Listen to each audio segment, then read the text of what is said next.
السلام علیکم، میرا نام ہے ڈاکٹر عبدالمنان۔ کچھ عرصہ پہلے میں ایک پیشنٹ ڈیل کر رہا تھا جنہیں ڈسک کے پرابلم کی وجہ سے سیویئر بیک پین کی کمپلینٹ تھی، اور ان کی کنڈیشن کا اندازہ آپ اس طرح سے لگائیں کہ وہ جب کبھی کسی کو اپنے سمٹمز کے بارے میں بتاتے تھے، اپنی پرابلم کسی سے ڈسکس کرتے تھے، تو بیچ میں یہ بات ضرور مینشن کرتے تھے کہ انہیں پین کی وجہ سے نیند نہیں آتی۔ اور میں آپ کو یہ بھی بتاتا چلوں کہ اکثر ڈسک کا پرابلم ایسا ہوتا ہے کہ ہم کسی سافٹ میٹرس پر لیٹ نہیں سکتے، یا پھر کسی آرام دہ چیئر پر ہم ریلیکس نہیں کر سکتے، ہم بیٹھ نہیں سکتے، ہمیں ایک ہارڈ سرفیس چاہیے ہوتی ہے لیٹنے کے لیے یا بیٹھنے کے لیے۔ خیر، کچھ سیشنز کے بعد ایک دن جب وہ کلینک پر آئے تو وہ کافی سیٹسفائیڈ لگ رہے تھے اور کافی خوش لگ رہے تھے۔ پھر باتوں باتوں میں نے ان سے پوچھا کہ کیا بات ہے کہ آج آپ بہت خوش لگ رہے ہیں؟ تو انہوں نے بتایا کہ رات وہ بغیر میڈیسن لیے ان کو نیند آ گئی تھی، اور کہنے لگے کہ اس ٹریٹمنٹ سے مجھے کافی فرق پڑ رہا ہے، اور میں رات کو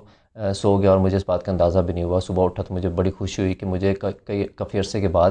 نیند آئی ہے، اور وہ اس بات پر بار بار اللہ کا شکر ادا کر رہے تھے کہ انہیں ایک رات جو ہے وہ سکون کی نیند نصیب ہوئی۔ ان کی بات سن کر میں سوچنے لگا کہ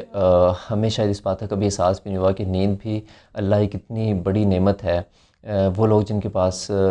یہ نعمتیں نہیں ہوتی، جن نعمتوں کو شاید ہم چھوٹا سمجھ رہے ہوتے ہیں یا ہمارے لیے بہت معمولی ہوتی ہیں، وہ کسی کے لیے ان کی ساری زندگی ہوتی ہے، یا ان کی ساری زندگی کا دار و مدار جو ہوتا ہے وہ ان چھوٹی چھوٹی چیزوں کے حصول کے لیے ہوتا ہے۔ پھر میں یہ سوچنے لگا کہ میں نے یا آپ نے کبھی اللہ کا اس بات پہ شکر ادا کیا ہے کہ یا اللہ تو نے ہمیں کتنی ہی ایسی نعمتوں سے نوازا ہے جن کو ہم شمار بھی نہیں کر رہے ہوتے، کہ یا اللہ تو نے ہمیں خوبصورت اور صحت مند جسم دیا، تو نے ہمیں رہنے کے لیے مضبوط گھر دیے ہیں، اور ہمیں اپنی بہترین رزق سے نوازا، ہمیں کھانے کے لیے مختلف طرح طرح کے پھل دیے، اور بہترین کھانا ہمیں کھلایا، اور اس کے بعد ہمیں پہننے کے لیے بہترین کپڑے دیے۔ ہمیں جب ہم روزانہ کام کاج سے تھک جاتے ہیں تو ہمیں تو روز سکون کی نیند دیتا ہے، اور پھر ہر روز ہر صبح ہمیں ایک نئی زندگی سے نوازتا ہے۔ لیکن شاید ہم میں سے بہت سے لوگ ان چیزوں کا شمار ہی نہیں کر رہے ہوتے۔ ذرا ایک لمحے کے لیے سوچیں کہ اگر اللہ اپنی دی ہوئی ان بے شمار نعمتوں میں سے جن کی شاید ہمیں کبھی قدر نہیں ہوتی، یا جن کو ہم کبھی اپنی ان نعمتوں میں گنتے ہی نہیں ہیں، ان میں سے کوئی ایک معمولی سی نعمت بھی ہم سے لے لے،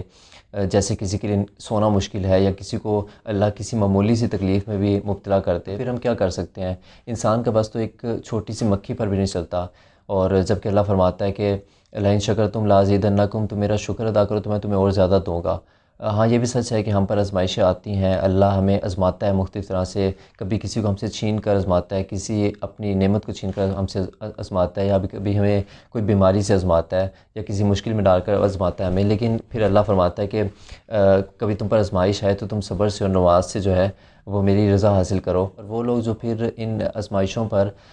صبر سے کام لیتے ہیں تو پھر اللہ ان کو اپنی نعمتوں سے بھی نوازتا ہے، اور اس کے بدلے میں بہترین نعمتیں ان کو دیتا ہے۔ اور یہ بھی کہا جاتا ہے کہ شکر کرنا صبر کرنے سے زیادہ مشکل ہوتا ہے، کیونکہ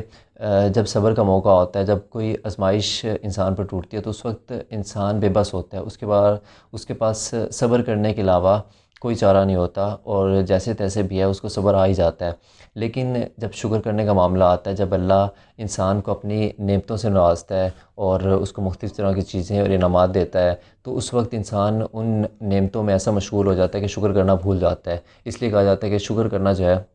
وہ بہت مشکل ہوتا ہے۔ جب شکر کا وقت آتا ہے تو انسان شکر کرنا بھول جاتا ہے۔ تو ہر حال میں اللہ کا شکر ادا کریں، اللہ کی ان چھوٹی چھوٹی نعمتوں کو بھی شمار کریں جو ہمارے لیے شاید چھوٹی ہیں، لیکن کسی دوسرے شخص کی ساری زندگی ان نعمتوں کے حصول کے لیے گزر جاتی ہے۔ اللہ کی ہر چھوٹی سے چھوٹی نعمت اور ہر بڑی سے بڑی نعمت جو کبھی ہم نے شاید اللہ سے مانگی تک نہیں، اور ہمیں ان کا احساس تک نہیں ہوتا، ان کا شمار کریں، اور ان پر ہر ایک ایک نعمت پر اللہ کا شکر ادا کریں۔ اللہ ہم سب کا حامی و ناصر ہو۔